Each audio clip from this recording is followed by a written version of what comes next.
Reels वाली बहू। प्रज्ञा को रील्स बनाने का बड़ा ही क्रेज है और वो दिन भर रील्स बनाती रहती है।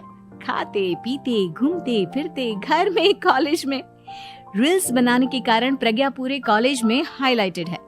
जहां उसकी रील्स सभी को पसंद आते हैं, वहीं मनीषा चिंता में डूबी रहती है। एक रोज जब खाते हुए प्रज्ञा रील्स बना रही होती है, तब मनीषा कहती है, 1 मिनट भी चैन नहीं है इस लड़की को। ये नहीं कि खाना तो आराम से खा ले, लेकिन नहीं, अरे थोड़ी देर रील्स नहीं बनाओगी तो आसमान नहीं टूट पड़ेगा। अरे मम्मी, इसी को तो कहते हैं डिटर्मिनेशन। तुम नहीं समझोगी ये सब। भगवान, इस लड़की को सद्बुद्धि दे। जब देखो तब टेढ़ा बाका मुंह बनाती रहती है। मनीषा की बात का प्रज्ञा पर जरा भी असर नहीं होता और वो खाते खाते रील्स बनाती रहती है। दिन बीतने लगते हैं और देखते देखते प्रज्ञा का कॉलेज भी खत्म हो जाता है। आए दिन कोई ना कोई मनीषा को प्रज्ञा की शादी करवाने का सुझाव दे जाता है। सब ठीक ही कहते हैं, प्रज्ञा की शादी कर देनी चाहिए। अपने घर के काम काज में व्यस्त हो जाएगी तो खुद ही ये रील्स और नाच गाना बंद हो जाएगा। मनीषा और प्रेम प्रज्ञा के लिए एक अच्छा लड़का ढूंढने लगते हैं और तभी विकी का रिश्ता प्रज्ञा के लिए आता है, जिसने प्रज्ञा को उसकी रील्स देखकर पसंद कर लिया था।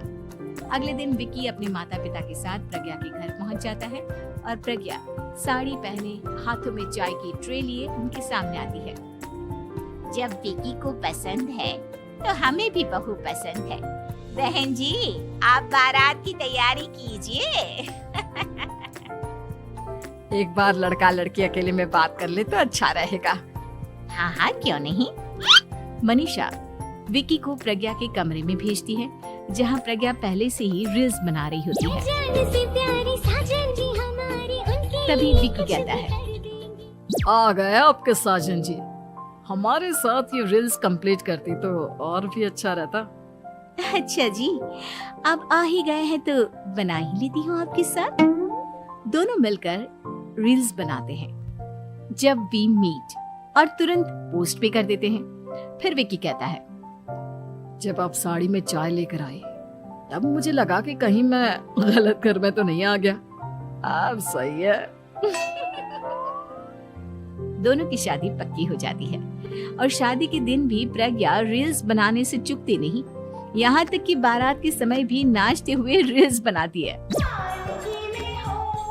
सभी लोग प्रज्ञा की तारीफ के पुल बांध देते हैं और प्रज्ञा नाचती गाती अपने ससुराल चली जाती है। सब कुछ अच्छा चल रहा होता है।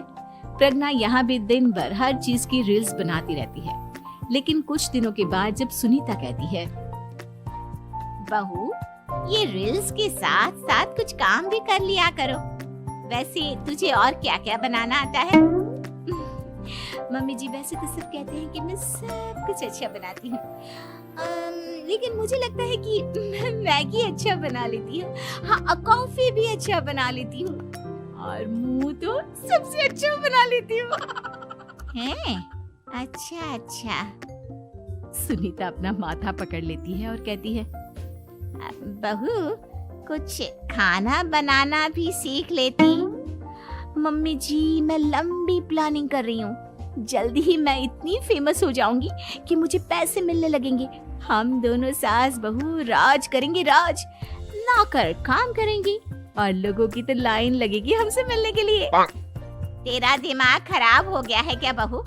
हंसी मजाक तक ठीक है, लेकिन इस तरह घर नहीं चलते।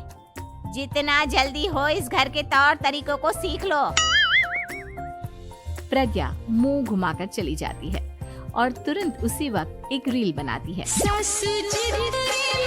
ये देख सुनीता का गुस्सा 7वें आसमान पर चला जाता है और विकी के घर आती ही सुनीता उसे सब कुछ बताती है।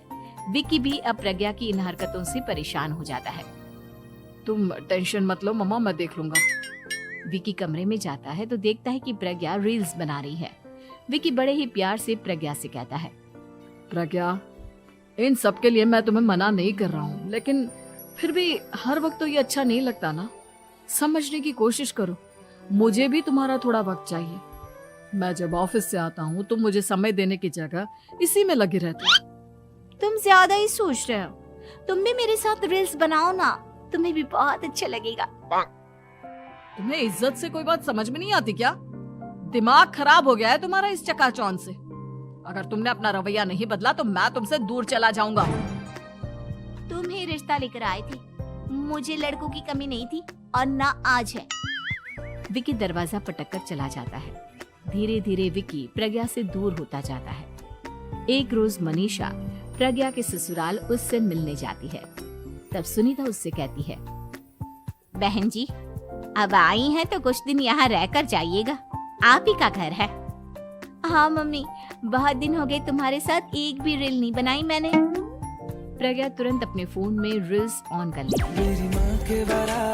ये सब मुझसे नहीं होता। तेरा ये भूत अभी तक नहीं उतरा क्या? बहन जी, आप कुछ कहती नहीं क्या इसे? जब आप ही कुछ नहीं कर पाई तो मैं कर ही क्या सकती हूँ। सास तो वैसी ही बदनाम है। शाम को घर की लाइट चली जाती है और मनीषा प्रज्ञा से कहती है, मेरे घुटनों में बहुत दर्द हो रहा है, तू लाइट का कुछ इंतजाम करना बेटा। अच्छा, कैंडल जला देती हूँ मम्मा। प्रज्ञा गाते हुए कैंडल जलाती है और खिड़की के पर्दे के पास रख देती है। मनीषा, जिसे बहुत दर्द हो रहा है, वो सो जाती है और प्रज्ञा हमेशा की तरह अपने रील्स में लग जाती है। उधर कैंडल की वजह से पर्दा आग पकड़ लेता है और मनीषा के कमरे में आग लग जाती है। बचाओ, कोई है, बचाओ। सभी भागते हैं और विकी कमरे की आग बुझाने में लग जाता है, लेकिन तब तक मनीषा आधी जल चुकी थी। मनीषा की हालत देख प्रज्ञा रोने लगती है। विकी मनीषा को तुरंत हॉस्पिटल ले जाता है और उसे एडमिट कराता है। विकी प्रज्ञा से कहता है, देख लिया ना, तुम्हारे इस नाच गाने की वजह से आज तुम्हारी माँ की जान जाते जाते रह गई। अब पता नहीं तुम और क्या चाहती हो। उधर डॉक्टर कहते हैं, इनकी हालत बहुत नाजुक है, आधे से ज्यादा जल चुकी है। प्रज्ञा रोती हुई मंदिर में जाती है और भगवान के आगे जाकर कहती है, भगवान, मेरी माँ को ठीक कर दो। मैं कसम खाती हूँ, हाथ से ये रील्स बनाना छोड़ दूंगी। बस मुझे मेरी माँ वापस मिल जाए। 2 दिन बीत जाते हैं और मनीषा खतरे से बाहर आ जाती है। पेशेंट अब ठीक है, आप लोग उनसे मिल सकते हो। सब कोई मनीषा से मिलता है और प्रज्ञा सबके सामने अपना फोन तोड़ देती है। मुझे माफ कर दो मम्मा, मैंने तुम लोगों की बातों को नजरअंदाज किया। बेटा, कोई भी चीज जरूरत से ज्यादा खराब है। मैंने तुम्हें रील्स बनाने से कभी मना नहीं किया, लेकिन हर वक्त एक ही चीज तो सही नहीं है। मैं समझ गई हूँ मम्मा, आई एम सॉरी। प्रज्ञा उस दिन से रील्स बनाना छोड़ देती है और पूरी तरह से अपने घर में लग जाती है।